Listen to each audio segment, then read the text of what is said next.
Aloha. Hey, it's Julie Ziemelis, 365 Hawaii and 365 Hawaii team with Keller Williams Big Island. And I am here for our July real estate update for the entire island and also our mortgage update as well. And I'm going to be introducing our wonderful team here. We've got Lance Owens from Luba Real Estate. We've got Tanya Klett from Keller Williams Big Island. We've got Delania Branham from Real Broker. We've got Eric Ziemelis from Keller Williams.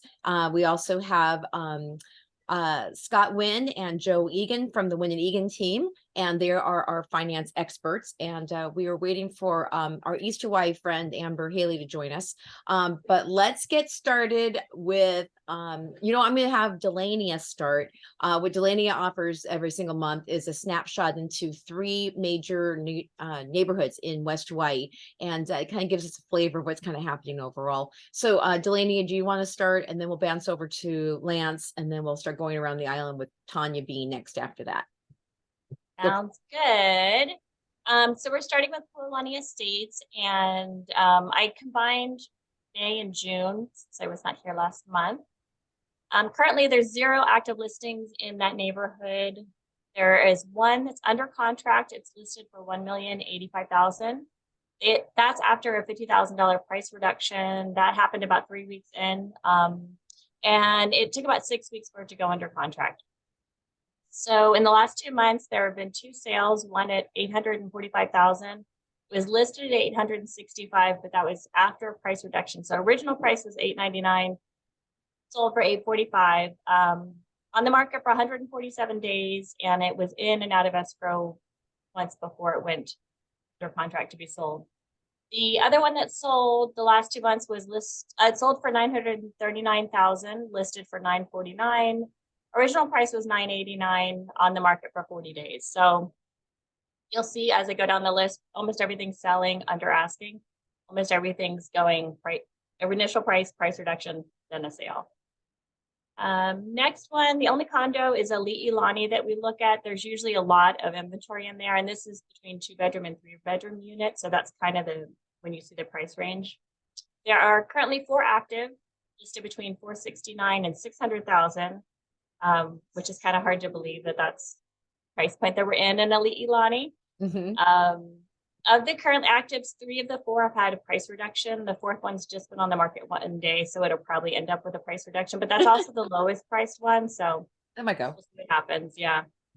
2 of them are under contract, $539,000 and $559,000. The $539,000 one did have a price reduction. It's been in and out of escrow a couple of times. The one listed for $559,000, on the market 7 days before it went under contract. And both of those are 3-bedroom units, so that's where they're in that 500 range. There were 11 sales in that complex over May and June. So a lot of activity in there. Sales prices were between $449,000 and $550,000. 4 of them sold for over asking, 1 sold for under asking, the other sold right at asking. And days on the market for those varied between 0 days on market and 163 days on market. Most were between 30 and 60 days though. So yeah, again, that's kind of what we're seeing. Go back, I think we've been doing this like 9 months. Trends are staying. Prices are staying, little variations up and down, and that seems to kind of track with the interest rate changes, but nothing drastic. Last one we look at is Lokahi Makai. Not a ton of activity in there, but it's another one of those neighborhoods that the houses are pretty consistent. So there's one currently active, listed at $950,000. It's been on the market 69 days. Original list price was $975,000, so it's had price reductions. There's one under contract, listed at $965,000. It's been on the market 86 days before it went under contract, and it did go down $10,000 from the original list price. Over May and June, there was only 1 sale. Was on the market 1 day, listed at $875,000, and it sold for $869,000. And that was actually a conventional loan sale, not a cash sale. So they must have been super motivated to drop the price. 1 day on the market, and not for a cash offer. But yeah, so that's what we saw in those over the last 2 months. Okay. And so in general, as instead of just even just those three marketplaces, in your day-to-day life as a realtor, Delania, are you seeing in general this is kind of happening, in your experience across the market where houses are sitting for weeks? Yes and no. I think, and we're probably all seeing the same thing where some houses, like you're listing one under really quickly. Some houses come up, they're great, they're exactly what people are looking for, they go quickly. Other listings, houses and condos, both nice property. Maybe it takes 30 days, 45 days to go into the market. And so I think sellers and agents are still kind of bouncing around prices to try to figure out what works and what doesn't work. The demand doesn't seem to be as strong. So I think, I feel like we're in a normal market. I feel like we're in the market we were in maybe 2017, 2018, 2019 a little bit. Mm-hmm. So it's good. It's a comfortable, it's not a crazy market in my opinion. Oh, there we go. Okay, thank you. And that bounces over to Lance, who's got the statistics on what's happening with the single family and condo market in North Kona. Unmute. So, yeah, it's kind of interesting. A lot like Delania was saying, I'm looking at the numbers behind me here, and if you look at those numbers, I think we've got, of course, it's too small for me to read. I got to look over here. So looking at 2022, there was 130 new listings. In 2023, there was only 99 new listings. So we're seeing a drop in listings, just like we're seeing a drop in buyers. And that's kind of what's holding us up there in the price. So if you compare to 99 listings coming on the market to 88 selling, it's going to put our absorption rate pretty far off again, where it's going to be, still a seller's market. But I think, again, agreeing with Delania that you've got to be priced right. People aren't just buying it just because it's out there. They're looking at it. They're looking at comps and using them actually now instead of before. So in the homes, just a quick snapshot of what's happening today. Just a few minutes ago, I ran the numbers, and we're tracking to sell the same amount of homes this month that we did last year during this month. Oh, We're tracking 28 homes, and last year 27 sold. So we're on track for that. We're at 18 today. Of the sales, 27% were cash. We're usually up about 35%, but again, we're only 2/3 into the month. yeah. And I am seeing on things priced right that are something that's desirable, multiple offers. We've had 2 situations of multiple offers this month. Yeah. Okay. And what price range was that in? One was in the 950,000 range. That was a condo, and one was a home in the what were we in, $600,000 range. Yeah, 600. Yeah, that's a good one. Yeah. And also I had a listing and it's not quite sold yet, so I don't believe anything yet, but it was under contract within 4 days after putting it on the market, and it went for over asking. So I think you're right in the sense that there are people, in fact, with my guy, he said he had been waiting for a year and a half waiting for the market to crash. And when he realized that wasn't going to happen, and interest rates kept going up, he finally said, okay, I'm just going to go out and find a house. So they were talking about how some of these buyers are now getting used to these interest rates and just saying, you know what, I just got to make it happen. So Yeah. we're going to be talking more about interest rates in a few minutes with the Winnigan guys. Welcome to Amber, who's on the call now. So One quick Lance, thing. go for it. I'm sorry, because of what you just mentioned, I changed my background. So people that were waiting for the market to crash, that is looking at what's happening. I've been telling people for a couple of months now, look in your rearview mirror, because the one on the top is the number of sales, I think, and the one on the bottom is the amount of dollar volume going through. So you can see the low spot was back in December. Okay. So that was our lull. Yep. And so we've just been on a continuous uphill. So stop waiting for the crash. You missed it. You missed it. Anything else about the North Kona market? Some suggestions for people? I mean, should they go in there with aggressive offers, or should they, make sure you examine the comps really, really well, and don't, it's not 2022, but it's certainly not 2017 either. You need to do your I wouldn't play the game of offering low and see how much they would come down. I would do a very educated research on what the value is on the property and put in a fair offer. Yeah. Yeah. Okay. Okay. So, Tanya, let's bounce to you. What's going on? So Tanya's going to cover, South Kahala, North Kahala, Waimea, and North Hawaii. Go. All right. Hi, everybody. So I'll start with South Kahala. I'm covering for Jana. She's traveling at the moment. So when it comes to residential sales volume, there were 16 sales in the past month, average days on market 39. And it's interesting to note that the days on market is actually down from last month, which was sitting at about 54. So I found that pretty interesting. The number of sales is holding steady at about the same at 16. And condo wise, there have been in the past month 30 condo sales. Those median price was about 927, 41 days on market. And I'm also seeing the final list price to sales price is at around 95%. So also going for a little bit under list price. Mm-hmm.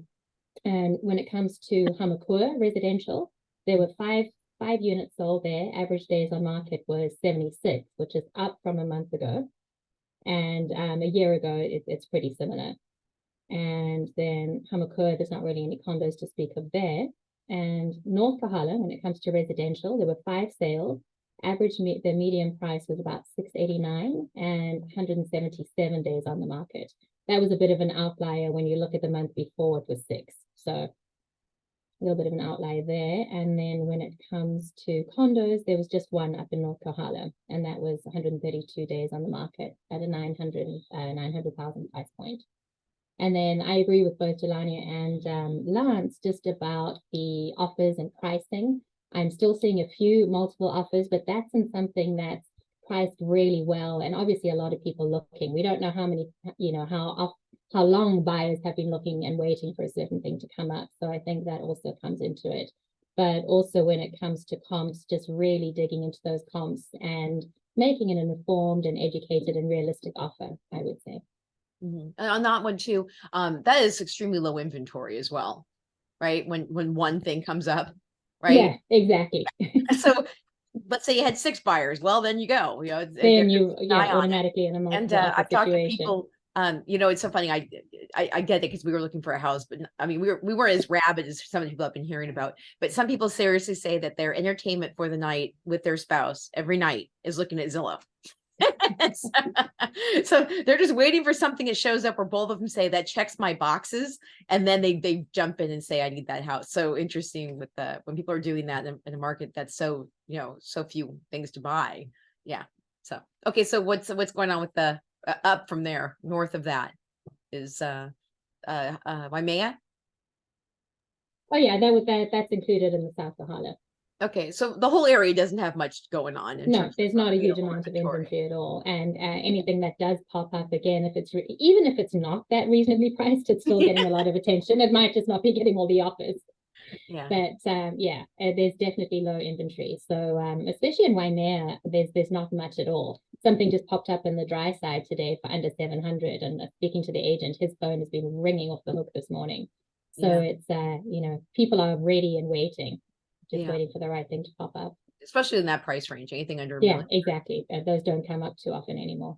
Yeah. Thanks, Tanya. Appreciate it. Oh, okay. So also I had Eric, who's jumped off. I had him do the overall experience and what's happening with the whole island, but he's doing something else right now. So let's go to Amber, who is going to tell us about what's happening in East Hawaii. Amber?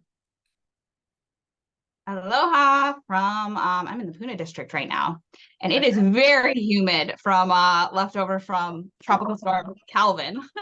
Wow. Okay, so let's talk about real estate. So we're looking at the Puna district and the South Hilo district over here. The last full month of data that we have in Puna, there were 78 units sold. So compare that to the month before, which was also exactly 78. Love when the numbers work out that way. A year ago, 133. So still a lot less trading going on in the real estate market over here, just like everywhere else. In South Hilo, for current units, there were 27 compared to the previous month where there were 22. And this time last year, there were 37. So less in both Puna and Hilo as far as trading goes. All right, median home value, $410,000 for Puna, which is surprisingly, for all of the rest of you here, pretty high for us in Puna. But if we look at the previous month, it was 345,000, and last year it was 380,000. So that is a really interesting piece of data that I'd like to point out. So in June of 2022, the median home value in Puna, I'm going to say it one more time, was 380,000. In 2023, it was 410,000. So that's kind of interesting. Now let's talk about South Hilo median home value, where it's a little bit higher. 539,000 is what it was for June of this year, and the month before it was 492,000. And let's see, for a year ago it was 537,000. So about the same from where we were at last year, and a little bit higher than the month previous. So let's talk about how long properties are sitting on the market. By the way, I loved what Delania said. I think she was talking right when I popped in about our home selling fast or not. It is like a total yes or no thing, because I run into so many different situations with how people are pricing it. And it is kind of interesting now that we're in kind of like you were saying, a market before the crazy pandemic where it's like a little bit more normal. That kind of seems abnormal to me still. But let's talk about days on market. So Puna currently has been sitting at, let's see, where's my number? 69 days on the market is what we saw. And 78. And then the month previous was 69. So things are sitting even longer. And a year ago, 43 days on market. So definitely a lot longer than this time last year. And now for Hilo, where there is less inventory, there was, let's see, our average was 22, throwing all kinds of numbers at you. Sorry, everyone. So 22 days on market for all of the sales in June, and compare that to 57 the month before and 37 a year ago. So that's kind of some interesting data, I think, for East Hawaii. I am running into properties that are sitting for a really, really long time for different reasons, and then some that are selling quickly with multiple offers, just like Julie, your listing sold pretty quickly. So things that are priced well, it also really depends on sellers' motivation. There's a lot of people that are, I'm realizing, kind of testing the market. So they might have something listed, but they're really, really picky. They're like, oh, if I get exactly what I want, maybe all cash, like I don't want, I don't want to deal with a loan. So they're like maybe getting offers, but turning them down. And that's something I've run into where I've found properties that have been sitting for a long time. So it is a mix, but that is your overall stats there. There we go. So, okay, so let's say that HPP is still moving. It sounds like Hilo now is starting to be the hot market with the days on market going down. And I mean, does it seem like it's kind of shifted? Well, I mean, that's what our data was for June. It might kind of be a one-off, because like I said, the month before it was 57 days on market. Mm-hmm. So there's just not as many sales in Hilo as compared to Puna. So it might be, but we'll have to look at more data, I think, to really determine that, because that is the lowest number that I've seen in a while for Hilo for days on market. So it's probably an inventory issue. Things are selling, in Hilo. I have a lot of buyers that are doing exactly what you're talking about. They're kind of maybe looking at Zillow every night when something comes up, because there's just not a lot that comes up in Hilo, especially in those popular neighborhoods. So okay. I think it's probably that, but we'll have to pay attention to more data to make I don't know, for me to feel comfortable saying that for sure, that it's like super hot. Yeah. And that's what happens too when you have such a few amount. It obviously skews one thing or the other in terms of stats. So Brad has a question. Okay, he put for you, there is a good measure on the sales side for days on market. Is there a comparable statistic available for how long buyers have been looking? And then Tanya said, not that I know of. I don't think, a lot of it's anecdotal. Because people will tell you, I've been looking for this long. I mean, it just seems, especially when you're moving to Hawaii Island, to me personally, people have had this on their radar for a very long time. I guess it's such a deal to buy. But maybe that's West Hawaii. Maybe maybe there's people in East Hawaii that are just moving up and buying homes for the first time, and they've lived here for their entire lives. What are you seeing on that one, Amber? Are you hearing people saying that they have been looking for years, months, days? Yeah, I mean, it's a mix, and it is really hard to say because that is kind of anecdotal. I wish I had those stats. Technology is getting so advanced with all this AI. Maybe they'll figure out how to quantify that. But yeah, I mean, I feel like this is a market where a lot of people are just sitting on the sidelines waiting for their opportunity. So I would think that probably is a trend, and I do hear people talk about that. But at the same time, a lot of my clients also they have other life factors going on where they need to be in a house by this time because of, job situations, school districts, different things like that. So it's a mix, but there probably is a lot of that. There we go. Okay. So Eric, are you back on there? Yes? I'm back. Here I am. Yes. There you go. Ran out of juice. Okay, so I'm gonna unpin.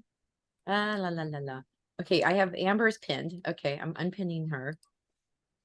Okay, Brad has me doing some fun things over here. Remove spotlight. There we go. Okay, and then I'm gonna give it to Eric. Eric Ziemelis. Okay, here we All go. right. So I have just got the basic overall island-wide stats from halfway through the year to today's date. And what we're seeing is a 36% decrease in number of sales year over year from last year, which is pretty big because last year was less as well. The other thing I'm seeing is the sales volume has dropped by 40%. And the median sale price for a single family home is less than 1% from last year. And condo sales are up. I mean, condos median price is up by 3% since last year. So kind of tying into what everybody else is saying over there. There we go. Thank you. Appreciate that. Okay, so then with that, is there any questions for the realtors from the peanut gallery who are on the call? We have is group coaching on. I'm coaching you. Oh, Brad. Brad just has a little chatty thing about how he's coaching me how to use Zoom correctly. Is there anybody else who has any questions for realtors? Okay, let's go to financing. I'd like to see if I could spotlight both Scott and Joe, but I don't think I can do both. So I'm going to Spotlight Joe. He's going to spotlight take the lead Joe. today. Okay, Joe Yeah. is going to be spotlighted. Dun, dun, dun. Okay, if you guys have not yet met Joe, I always tell people Joe Egan is the man with the plan. He meets with people over a year in advance of being able to purchase a home to get the strategy set and to give options to people who don't really understand sometimes if they have a big chunk of money, how to use it correctly, what they need to do with their credit, all the little, all the coaching that goes into getting somebody, just ready to buy a home. So Joe, tell us what's going on in terms of rates. And then also if you have some input in terms of, like some tips and stuff that you're seeing that people are getting from you now that are being successful. Sure. So the biggest thing obviously is rates, right? Which I think is affecting everybody with demand. So interest rates currently are remaining stubbornly high, unfortunately. This is my first time on this phone call, so I didn't really know what to expect to give on this phone call. So what's funny is what I did is I actually watched your last Thursday video. And Scott kind of talked about interest rates on that phone call, and everything that he stated was correct, right? The interest rates are stubbornly high. As inflation comes under control, so will interest rates. Interest rates typically tend to flow with inflation. However, after that phone call, the Fed got a little bit bullish on increasing interest rates. So they stated not only are we going to raise the Fed rate coming up July 26, but we may increase them more. Which kind of spooked everybody a little bit. Beginning of July for interest rates was kind of hectic. They went up. And then what happened is we did get favorable numbers in regards to inflation. So inflation, the Fed wants inflation at 2%, and they're going to get it there no matter what. They may break something in order to get it, but they're hell-bent on getting the 2%. So typically what happens is as inflation comes under control, goes down, so will mortgage rates. So kind of what Scott alluded to on the last phone call is rates should follow, and we all kind of anticipate rates will go down at the end of this year as inflation goes under control. But there have been a couple outliers that are keeping interest rates high. And the biggest one is selling mortgage-backed securities. So when we had kind of all that drama beginning of March in regards to banks folding. We had 3 of the biggest banks go under. So what happens when the Fed raises rates so quickly and aggressively, other things tend to go up too, in terms of short-term treasuries and money market accounts. So when people or depositors are sitting there with their money and thinking where to put it, right? They have it in a checking account making a fraction of the cost versus if they pull it and they put it in a money market account, they can make more money. Now, banks don't just have the money sitting there. So what happens is as they go to, the only way they can liquidate money would be to sell back mortgage-backed securities in order to fund this. And when they sell mortgage-backed securities, that lowers the price of mortgage-backed securities, which increases the rates. So I do anticipate rates will go down here in the future. I don't know when, but currently they're remaining stubbornly high. And when you say stubbornly high, where are we at this point? So currently, Freddie Mac has the 30-year fixed rate mortgage at 6.78%. Oh, I thought it was pushing close to 8. Well, Depends on your situation, right? And your qualifications, your programs, down payment, all of that are going to play a role into the interest rate that you get. Okay. But that's not, I mean, you know, sub 7 is kind of, it depends, right? I mean, yeah, it depends. Joe and I recorded a video talking exactly about mortgage rates. And I think there's a misconception out there that there's a going rate. There's not really a going rate. I mean, even if you look online at different mortgage rates, there's lots of different resources you can go to. So Joe mentioned Freddie Mac. It's the most widely used. When you look at historic rates, they have the most historical data. They're currently sitting at 6.78, but there's another resource called Optimal Blue. It's sitting at 6.742. If you Google mortgage rates and you input like 20% down for a $600,000 loan amount in Hawaii with a 720 credit score, the average rate is 7.448. So there's lots of different factors that play into mortgage rates. And so it's really hard to show what rates are because every person's situation is different, right? Yeah, but that's a nice little mix of all those places that you just pulled interest rates from. So yeah, so the average, it seems like you said with the Hawaii with the person at 720, and you know that's okay. So that's good. And then Joe, tell us maybe some tips that you have been sharing with other people at this point. Maybe people that have been calling you about, you know, how do I make this happen for myself? Sure. You've gotten some good stuff lately. Yeah, well, the biggest thing that I say, and especially as we kind of come off the conversation with rates, is rate is kind of my third conversation starter, if you will. Typically, we're going to start with program, down payment, things like that are going to be more important in an interest rate environment that we're in. So what I tell everybody, and again, to talk about the video that Scott and I recorded, I tell everybody there's opportunities and cost in every single market that's out there, regardless of interest rate, right? 2 years ago, you could have received a 3% interest rate, but you would have had to overbid on a property by $60,000 to $80,000 just to get your offer looked at. You had to waive inspection, you had to waive appraisal, you had to do all of that in order to get an offer accepted.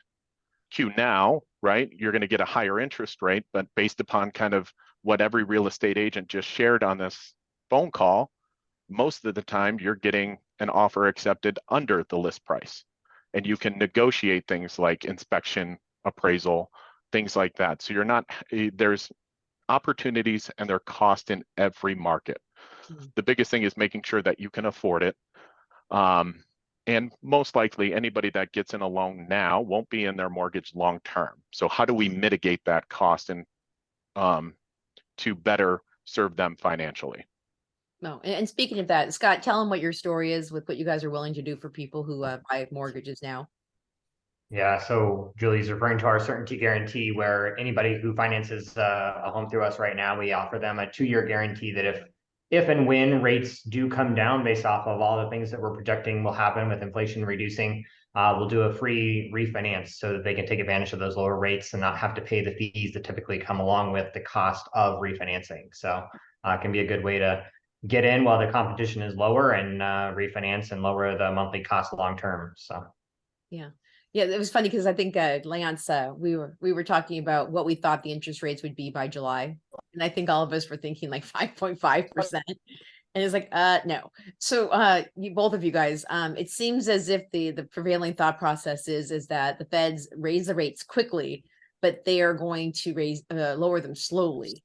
And that seems to be almost an historical experience for this country, is that they don't just go like this. They kind of like step down a little bit. I think, is that kind of what happens? It is. And I think one thing I want to make sure that we're clear on here is that the Fed increasing rates does not necessarily, it does not correlate to mortgage rates. But the Fed increasing rates does impact the overall economy, and that's what does impact mortgage rates. So even if the Fed increases rates one more time, two more times, doesn't necessarily mean that mortgage rates are going to continue to go up. It's many other things that are impacting mortgage rates. And it's just kind of one thing after another that's negatively impacted mortgage rates and mortgage-backed securities that has priced into it more so than what the Fed's doing, but certainly has an impact for sure. But yes, I agree. Long term, definitely I think they'll come down faster than, or slower than when they went up. So yeah. And you know, I was Brad threw in here the fact that these guys did a great video recently. It was the everything you need to know about mortgage interest rates and more, and it's on the YouTube channel 365 Hawaii Real Estate Moment. And if you guys are like, love the numbers, love understanding how mortgage interest rates work and everything else, these guys just gave it gold in that video. So if you guys want to go back and watch that video, you can. Is there questions from the realtors to the mortgage experts that you guys have, that maybe you've been hearing from some of the people that you've been working with in terms of what people are worried about with mortgage rates, or you know, mortgage programs, or you know, what's going on with I see more arms out there now too, I think, as people are starting to come up with new products to try and, you know, battle the rates. No questions. So are you guys offering some crazy arms?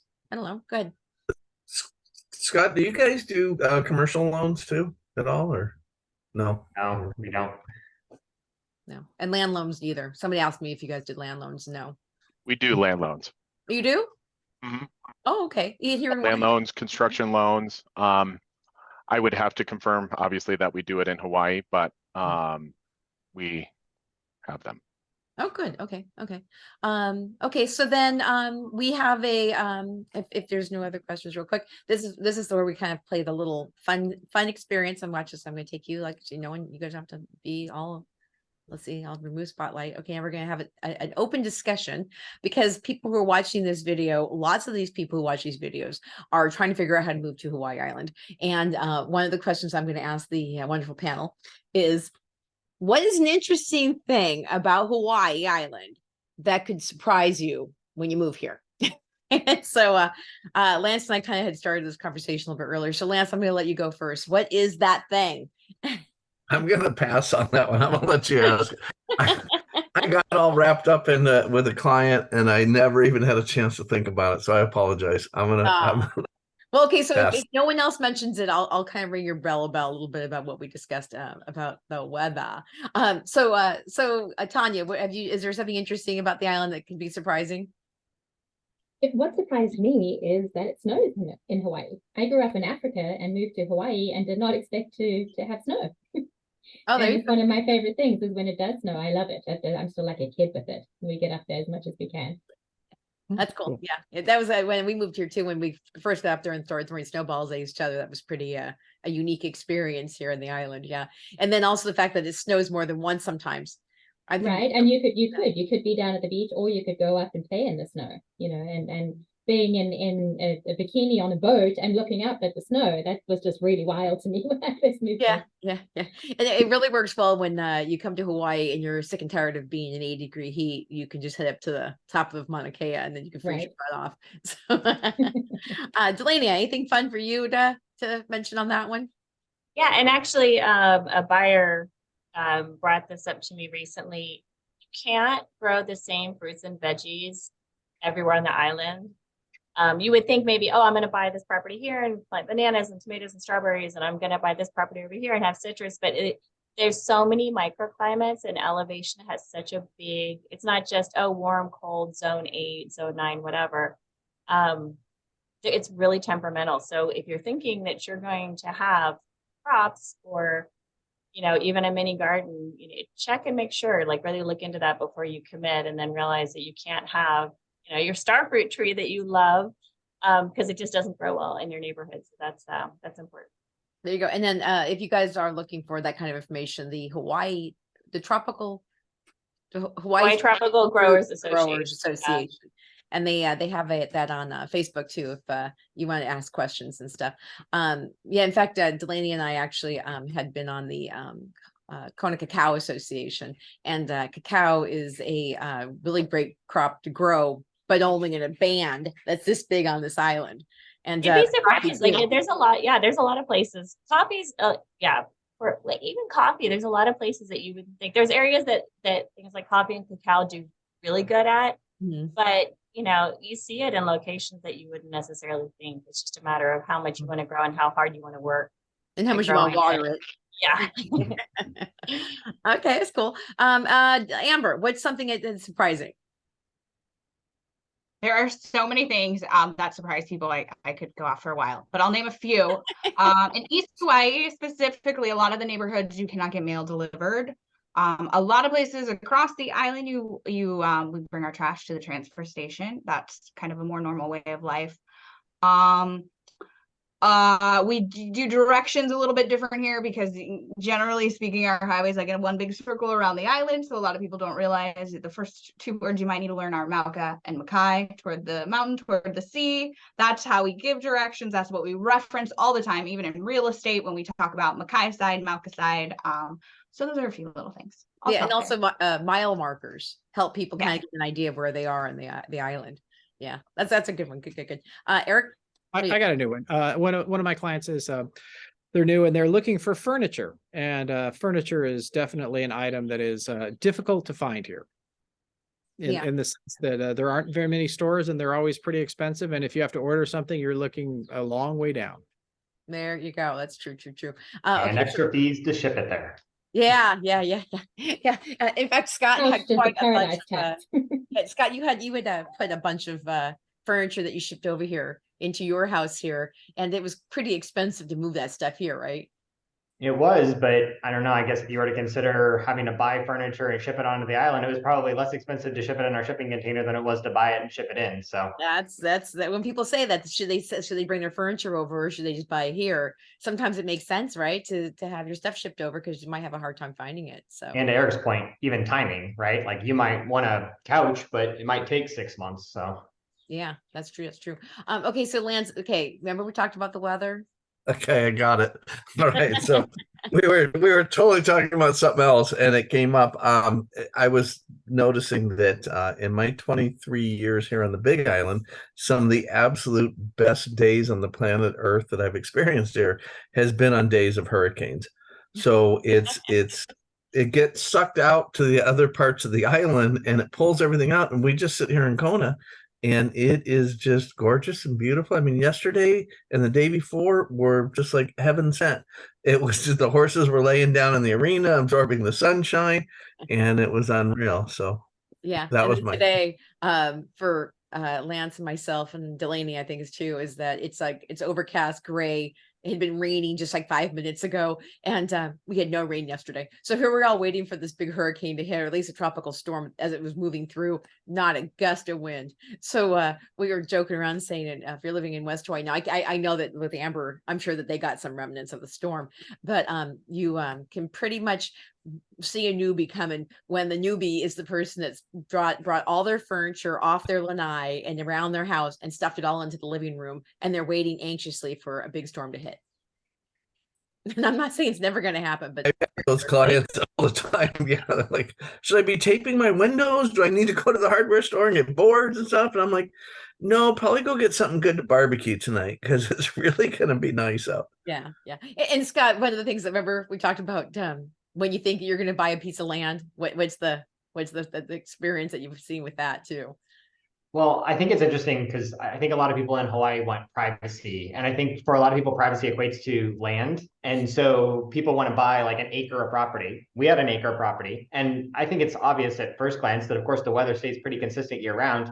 But when you own a piece of property that's an acre, everything grows all year long. very quickly. It's like the perfect environment, right? So it takes a lot to maintain that amount of land. So just if you're considering land and looking for privacy, just consider that it's always growing and growing fast. And it takes a lot to maintain, whether yourself or paying somebody is very expensive as well. So Yeah, I was just going to add that paying landscapers are it's not cheap to landscape land either. It's definitely more than the mainland. So if you think, oh, that even a half acre, I know people are like, oh my gosh, I've spent so much to keeping just that half acre going.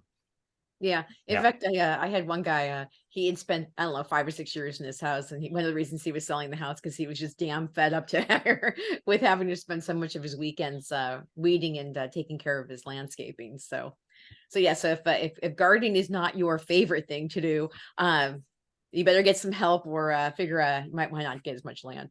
I've lost a lot of trees to the horses, but I also don't have to cut the grass near as much. So okay, but Lance's front yard is an arena. So okay, and also let's see, is there anybody from the people who are watching that have a question about anything about things to do about moving here, or maybe things that you don't realize what's going to happen here? I'll tell you guys too, is that Eric and I got a house that actually has some coqui frogs on it. And unlike East Hawaii, where it's a foregone experience where they're not going to be able to control the coquis, there are still neighborhoods in West Hawaii that are diligently fighting the good fight. And our neighbors told us to get on our coqui issue. So Eric was out there at night with a recording of coquis going nuts in East Hawaii so that the coqui frogs would start to sing so Eric could find them and shoot them. And Eric, what did you use to do that? I was using a denatured alcohol to hit them, and that kind of stuns them. And if you hit them a couple times with that, they do die. But it was funny though, the coqui frogs, if you play another coqui frog, no matter how close you are, they can't resist. It's one of those things. They're just, oh, there's another coqui, I gotta sing, and then it sings, and then you're like, right here, and then you get them. So it's kind of like that. But if you have, if you've got half an acre of coquis, you might be in trouble. It might take a lot to get rid of all those. Right. And then also people use baking soda and citric acid too. There was a couple that I couldn't find while we were here, but we have sort of clumps of foliage with, openings around so you can kind of walk around to different bush areas. And I got within 5 feet of them. And then I finally just took out a box of baking soda and just sort of covered the entire top of the plants. And they always stay on the tops. They're not on the bottom. So they that takes care of them as well. And another thing you might find interesting is that as much as some people hate the sound of coqui frogs, other people think it's the music of the night. So, in Tanya, in your area, you're up in a drier area. You guys don't really have as much problems with coqui frogs, do you? I've probably heard them twice in Waikoloa, and I've been living here for 18 years. So they sometimes come in with the landscaping, but then it's so dry they don't last. There you go. So if you don't like the sound of coqui frogs, you might want to then move to Waikoloa. And if you don't like the garden, I was just thinking about all of that, is we have to have irrigation. So it is pretty dry out here. So we irrigate our land. So if gardening's not your thing, you could do the xeriscape or something like that. There you go. So if you want to find a house that doesn't need a bunch of gardening and you don't like coqui frogs, call Tanya Collette. So that's cool. Okay, well then we're at 4:46, so I want to be cognizant of how long this video is. So I want to say thank you to all of our wonderful realtors and mortgage advisors. And if you are looking to purchase a home, these guys are amazing experts. In fact, the next time we meet, we're going to talk about home inspections and how it's important for you to understand what you get yourselves into, because that's a big thing here in Hawaii as well. But keep your eye open for our next video, which will be Lance is going to be doing a market update in West Hawaii, specifically the first Thursday of next month, and Amber is going to be doing one that's specifically for East Hawaii on the first Wednesday, and then we'll bring this back on the third Thursday of August. And we just, if you guys want to see this live, you get the link by joining the Ohana. Go to 365HawaiiLiving.com and join the Ohana. And again, if you guys are looking for a mortgage, the Winanigan team is amazing. And also all of our realtor partners are, just experts in their neighborhood. So if you want to reach out to me directly, I can give you contact information for all of them. And we appreciate everyone for being here. And we are going to sign off and say aloha. So thank you guys. Mahalo. Aloha.